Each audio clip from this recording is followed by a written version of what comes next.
Presidenti Amerikan Donald Trump ju drejtua të hënën parlamentit Izraelit. Fjalimi i tij u ndërprej për pak qaste, kur deputeti i opozitës Ayman Odeh griti një letër me mbishkrimin "Njehni Palestinën". Ai u nxor jashtë nga sigurimi, sikurse edhe deputeti tjetër Ofer Kazif, që u përjashtua për të njëjtën arsye, raportojnë mediat ndërkombëtare. Pas incidentit, Trump e vazhdoi adresimin para ligjvënësve izraelit, i cili vjen pak para udhëtimit për në Egjipt, ku pritet të bashkëkryesojë një samit ndërkombëtar mbi marrëveshjen e paqes në Gaza. Gjatë qëndrimit në Knesset, numri 1 i Amerikës nuk e përmendi luftën dekadash të palestinezëve për vetëvendosje dhe shtetësi.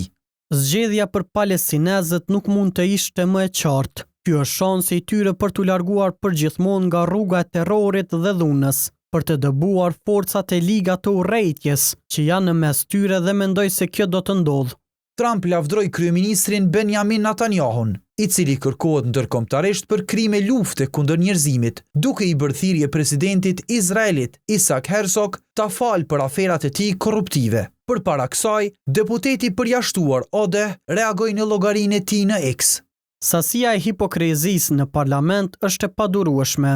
Të kurorëzosh Netanyahun me lajka të tilla që nuk janë parë kurrë përmes një grupi të orkestruar, nuk e liron atë dhe qeverinë e tij nga krimet kundër njerëzimit të kryera në Gaza, as nga përgjegjësia për gjakun e qindra mijëra viktimave palestineze dhe mijëra viktimave izraelite.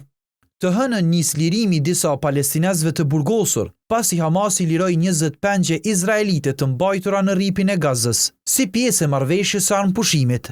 Lufta gjenocidale e Izraelit në Gaza ka vrarë të paktën 67.869 palestinezë dhe ka plagosur 170.105 të tjerë, që nga tetori i vitit 2023. Shënjestër.net